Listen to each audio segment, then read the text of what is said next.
If you guys are still playing FC24 and you want some cheap coins, make sure you check out MMOEXP.com. Their link is down in the description. They're very cheap, they're very reliable, and if you do use my code Rema, it will give you a lovely 5% discount off your order.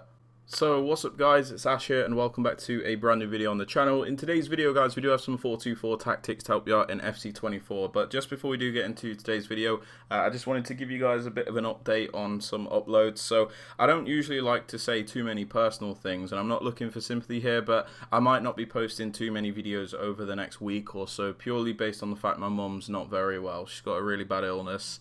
And she does have heart failure as well, so it is a bit of a worry. So I have limited time to play and make content at the moment. But yeah, with all that aside, I hope you do enjoy today's video, and let's get right into it. Okay then guys, so for the tactics, defensive style, we always have this on balance, as I always believe it to give you the best control when you are defending. So basically, when you want to press your opponent and be aggressive, you can do that, and when you want to drop off, be more passive, you can also do that. So I always think balanced is the way to go, but if you guys prefer pressure tactics, then that is absolutely fine. For the defensive width, I have this on 35. The reason I do this is because it gives you a narrow and compact defense to block out all of those attacks through the middle. Makes it very difficult for your opponent to get through you, especially if you have these players with like intercept plus and block plus. It makes it very difficult for them to score because it becomes very automatic.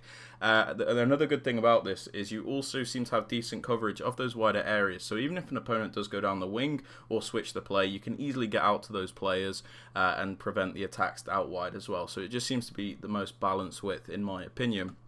Now for the depth, this one is a preference based thing. If you want to use what a lot of people are using with that 100 depth and 71 depth, you absolutely can. The reason people love it is because it gives you that automatic press, it gives you a really high defensive line, congests the middle area, and the AI basically defends for you. So it's really hard to play against. But if you're like me and you like to have a bit more control, you're a bit more experienced in your defending, then something like 65 is better when the gameplay is good, as you still have that higher line, you just have more control over when you press your opponent and when you drop off. So yeah, make of that what you will and pick a depth that suits you.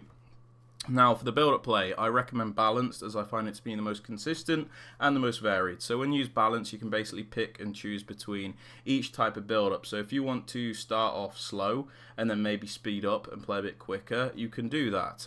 So it allows you to mix and match whenever you like. And I also think these individual settings, for what it's worth, are really poor. They don't really do what they say. For example, slow build-up just makes your players really sluggish and it doesn't really help you out. Fast build-up's just really chaotic. So I just think balanced is the way to go, but again, each to their own. For the chance creation at this point, direct passing is an absolute must. It's the only way to consistently break through the park the bus defenses in this game. So when you use direct passing, guys, what happens is your attackers make runs, defenders follow attackers making the run, and then the attacker does a track back movement to create the space between him and the defender. So it allows for those cutbacks and passes across. So it is a very boring play style, I give you that, but at the same time, it is very important to use. Sorry, I just noticed we left slow build up on there.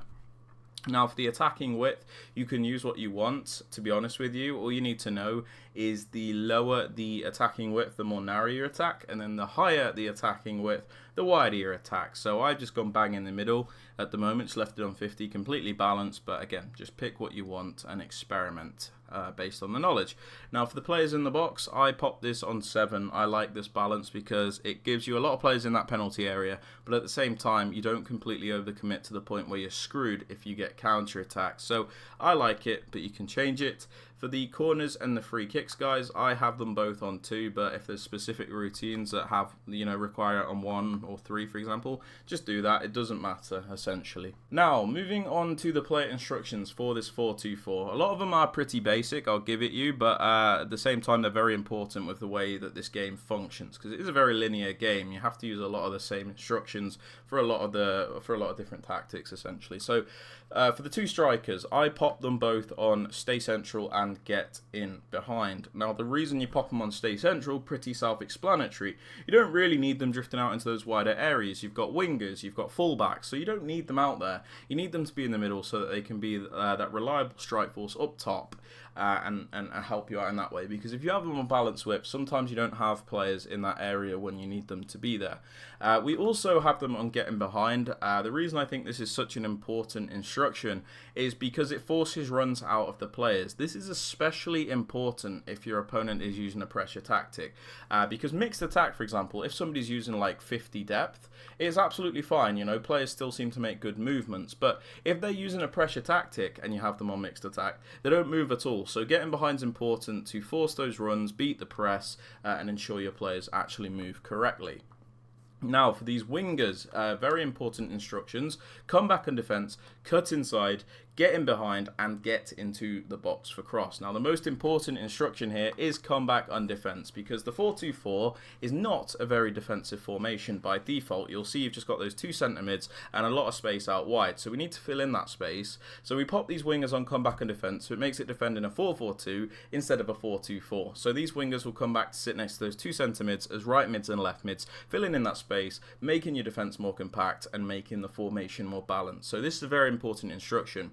A more optional one is cut inside. This is a movement I like. It's where your attackers will start a run out wide and then transition more into the narrow areas. It's an AI movement I really like, but you guys might not want to use it. So again, that one's up to you. Getting behind is important for the same reason as the strikers, really. It makes them force those runs. You know, you don't want them to be static. You need them to make runs, especially if they're wingers. So again, pretty self-explanatory there. And we also do have them on get into the box for cross. So you get those extra bodies in the penalty area, and you've always got people there to finish off the chances, because they can kind of be static if you have them on balanced crossing runs. They're kind of just like spectators in a way. So yeah, I put that on. Now, for this left centre mid, I use a more defensive-minded midfielder. It's very important to have that balance when you have like two centre mids. So you should always have at least one defensive player and then a more box-to-box style next to them, as it gives you the biggest balance in your attack. So on the more defensive one, Shu and Many, I have them on stay back, stay on the edge of the box across, and cover centre. Stay back, you don't want him flying forward, of course. Stay on the edge of the box across, so if he does end up going forward, he doesn't commit into the penalty area. And then cover centre, so we'll cover that middle area, as we don't need him to cover the wing, since we've got the wingers coming back to defend those left mid and right mid spots. Now, for this right centre mid, we use a more box-to-box style midfielder. So I use Modric, somebody that's going to attack and defend, and have a more balanced role in the team. So on this player, balanced attack, get into the box across, and cover centre. This is just so that they can do a bit of everything. Get into the box across is kind of a, you know, it's an optional one. I like it because I enjoy this player making those runs and committing into the area, but you guys might not want to use that, so you could pop them on balance and it doesn't matter. But again, down to preference. Moving on to the fullbacks, on my more attacking one, this being Walker, I pop him on balanced overlap. This is because I have my wingers on cut inside. So essentially these wingers go into those narrow areas, leaving space out wide for somebody to overlap. So we get the fullbacks to do this, as it makes the most out of our attack, because we have players in the narrow areas in the attack, and then we have this fullback overlapping to give us that wider option simultaneously. So it's very hard to predict, and I think it's a very underrated instruction personally. Now for the left back, my more defensive one, I have them on stay back and overlap. This is so we always have at least 3 defenders back at a time, but when we send them on the run forward, they'll make that overlapping run to give us that extra width, just like the other fullback. For those 2 centre backs, we leave them alone, of course, and the goalkeeper, we also leave them alone. But yeah, guys, they're my tactics and instructions for the 4-2-4. I hope you guys have enjoyed. If you have, please be sure to drop it a like, sub to the channel if you are new, and don't forget to turn on those notifications. And yeah, with all that aside, guys, hope you have a great rest of your day, and I'll catch you all in the next video. Peace out, guys. Take care.